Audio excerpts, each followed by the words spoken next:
Greetings, fellow classic TV fans. You all remember the Bonanza theme, right? After all, it was one of the most popular TV theme songs ever written. As a matter of fact, the Western Writers of America chose it as one of the top 100 Western songs ever written. It is amazing that it only took a single day for Jay Livingston and Ray Evans to write. Used on the show as an instrumental, it actually had lyrics. And as a matter of fact, at the end of the pilot episode, they had the Cartwrights sing the song. I've got a flair for women everywhere. Bonanza! Bonanza!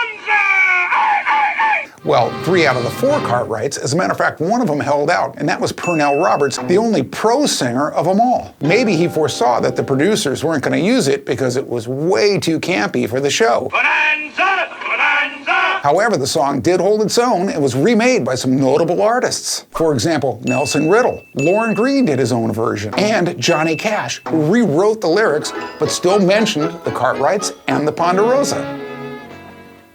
Greetings, fellow classic TV fans. You know what one of my favorite TV westerns was? The Rifleman. That show had great storylines and plenty of action. But what was even cooler was that father-son bond between Lucas and Mark McCain. Both actors Chuck Connors and Johnny Crawford were so good in their roles, and Crawford even got nominated for an Emmy. Connors continued his prominent acting career after the show, but more often than not, contrasting his Rifleman character by playing a bad guy. The original Mouseketeer Johnny Crawford had 4 top 40 singing hits during the making of the show. He continued on with some more TV appearances, but his love of music never left him. Eventually, he put together his own big band, the Johnny Crawford Orchestra. During the 5-year making of The Rifleman, actors Chuck Connors and Johnny Crawford created a true bond. And 30 years later, Crawford even delivered the eulogy at Connors' memorial. Now that's what I call a friendship forged in steel.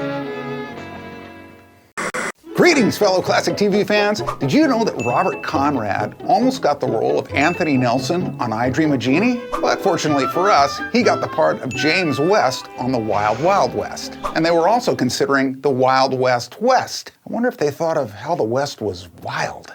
Well, eventually they settled with The Wild Wild West, and the sci-fi western was off and running. And the successful show ran from 1965 to 1969. But of course, because it was successful, they had to do a big screen remake. This movie, starring Will Smith and Kevin Kline, was trashed by the critics. Will Smith is on record for regretting it, but Robert Conrad protested the making of the film from the beginning. Of course, the movie went on to win 5 Razzie Awards, which of course are given out to the worst films of the year. And just to drive his point home, Robert Conrad attended the Razzies and accepted the awards.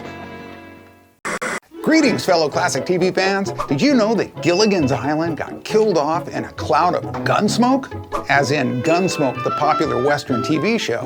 This was a perfect example of how important a day and time slot is to a TV show. In 1967, the highly successful Gunsmoke was in danger of being canceled. It had fallen out of the top 30 while in its longtime Saturday night time slot. Well, the castaways didn't stand much of a chance once CBS's president William Paley, who was a Gunsmoke fan, decided to move the show into Gilligan's Monday night spot. They never even let him get rescued, although I bet Marshall Dillon could have fixed the boat. Well, this shuffle worked perfectly for Gunsmoke, as it rose all the way back up to number 4 in the ratings. And of course, this just drives home the point of how important a day and a time slot is for a TV show. And fortunately for us, Gilligan's Island and Gunsmoke both survive to this day in reruns.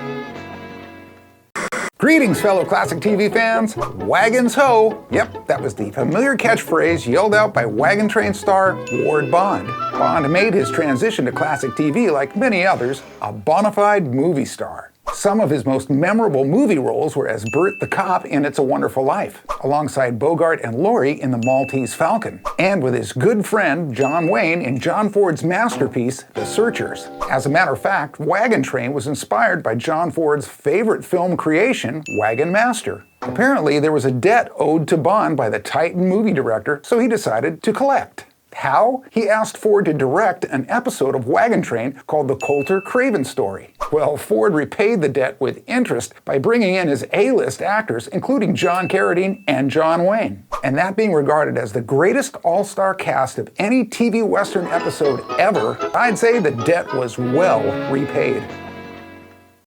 Greetings, fellow classic TV fans. The Roy Rogers TV show ran for 6 seasons from 1951 to 57 for exactly 100 episodes.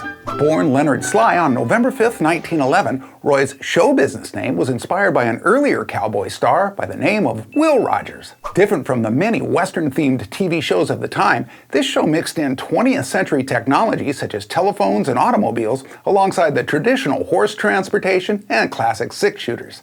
Co-starring with Roy's real-life wife Dale Evans, and his bandmate from Sons of the Pioneers Pat Brady was one of the show's biggest stars, Roy's beautiful golden palomino, Trigger. And let's not forget Bullet the Wonder Dog. Early in his film career, the star was able to retain the rights to his name and likeness. Then with playsets, novels, action figures, a long-running comic book series, and more, Roy Rogers became second only to Walt Disney with his name on all the various merchandise. From 1961 to 64, CBS reran the show as part of their Saturday morning lineup.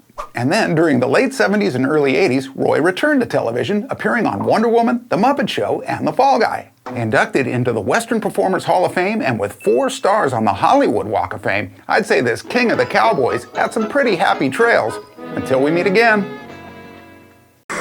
Greetings, fellow classic TV fans. Keep rolling, rolling, rolling. Though the streams are swollen, keep them doggies rolling. Rawhide. Better just stick with playing the guitar. But a great TV theme song will stick in your head. And if you recall, it came in pretty handy for the Blues Brothers. Of course, we're talking about the classic Western Rawhide, starring Eric Fleming and Clint Eastwood. I'm pretty sure the second guy went on to do a few more things. Rawhide ran for 8 seasons with 217 black and white episodes. This Western would at times deal with some very tough subjects. It touched on racism, drug addiction, and even post-Civil War stress syndrome. It could get kind of spooky too, with mysterious stalkers, haunted hills, curses, and of course, ghost towns. But through it all, they kept them doggies, cattle, rolling. And what we got was one of the best classic TV Westerns of all time.